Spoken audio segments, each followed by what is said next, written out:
அன்வர் ராஜா என்ன சொல்றாரு, வெஸ்ட் பெங்கால்ல மம்தாவுக்கு எதிராக மம்தா கூடவே இருந்த சுவேந்தி அதிகாரி கட்சியில கூட்டு வந்து அவருக்கு இது பண்ணாங்க. அவரும் ஜெயிச்சிட்டாரு. மம்தா தோத்துட்டாங்க. ஆனால் முதலமைச்சரா ஜெயிச்சிட்டாங்க. அவங்க அதிகாரத்துக்கு வந்துட்டாங்க. அதற்கு பிறகு அவங்க ஜெயிக்கிறதுக்கான வேலைகள் எல்லாம் எடுத்துட்டாங்க, மூவ் பண்ணிட்டாங்க. ஒருவேளை மம்தா தோத்து வெஸ்ட் பெங்கால்லயே வந்து முற்று முதலமா திரிணாமுல் காங்கிரஸ் தோத்து இருந்தா பிஜேபி சுவேந்தி அதிகாரியை வச்சு ஆட்சியை பிடிச்சிருக்கோம். இதே வேலையை இங்க ஏதாவது பண்ணிடுவாங்கன்னு ஒரு சந்தேகத்தை சொல்றாரு அன்வர் ராஜா. அதுதான் எப்பயுமே ஒரு எலெக்ஷன்ல இருக்கும்போது இப்ப நல்லா யோசிச்சு பாருங்க. இன்னைக்கு ஒவ்வொரு காங்கிரஸ் கட்சியிலே இன்னைக்கு என்ன பேசுறாங்க? ம், திமுக ஆளுங்கட்சியா உட்கார வைக்கிறதுக்காக நாங்க காங்கிரஸ் கட்சி இருக்குது.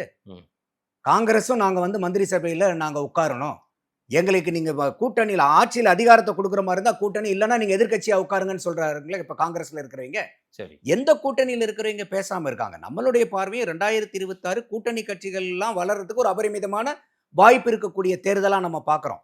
ஆனா இந்த இடத்துல வந்து அமித்ஷா அவர்கள் வந்து அவருக்கு இருக்கக்கூடிய ஆசையை சொல்றாரு. அதே தான் வந்து இங்க திருப்பி வந்து எடப்பாடி அவர்கள் பேசுறாரு. அதையும் ஸ்டாலினை முன்னிறுத்தி பேசுறாரு. ஸ்டாலின் வந்து இந்த மாதிரி பேசிக்கிட்டு இருக்காரு. ம், பாரதிய ஜனதாவுக்கு இவர் வந்து பயந்து போறாரு, அடங்கி போறாரு. அவங்க வந்து இதே இப்ப அன்வர் ராஜா சொன்ன குற்றச்சாட்டை தான் ஸ்டாலின் வைக்கிறாரு. ம். இப்ப அன்வர் ராஜா போயிட்டு இங்க என்ன பண்றாரு? ஸ்டாலினுடைய மவுத் பீஸா மாறுறாரு. இங்க வேற ஒண்ணும் இல்ல. இப்ப என்ன புதுசா இப்ப அன்வர் ராஜா போய் சொல்ற தகவல் ஏதாவது ஒரு தகவல், புது தகவல் இல்ல, ஏதாவது இருக்கா? இவ்வளவு அதிருப்தியின் வெளிப்பாடு தான் அவர் அங்க போறாரு. இல்ல இல்ல, இது அதிருப்தியின் வெளிப்பாடே இல்ல. அப்படி பார்த்தா இன்னைக்கு அதைத்தான் நான் சொல்றேன். இன்னைக்கு இப்ப திமுக கூட்டணியில எங்களுக்கு ஆட்சியில பங்கு, அதிகாரத்துல பங்கு வேணுங்கிற குரல் ஒலிக்கலையா? ம், இப்ப இது காமராஜர் ஐயா அவர்களை பத்தி பேசி இன்னைக்கு பிரச்சனையானதுக்கு அப்புறம் எத்தனை குரல்கள் காங்கிரஸ்ல இருந்து வந்துகிட்டு இருக்கு இல்லையா? ம். எங்களுக்கு ஆட்சியில் அதிகாரம் வேணும், நாங்க என்ன உங்களுக்கு இதை தூக்குறதுக்காக நாங்க இருக்கிறோம், நாங்களும் வந்து ஆட்சியில வரணும் இல்ல, நாங்களும் அதிகாரத்துக்கு வரணும் இல்ல, எவ்வளவு நாள் நாங்க இப்படி இருக்க முடியும்? ம். அப்ப இது வந்து அது அதிருப்தின்னா இதுவும் அதிருப்தி. சரி.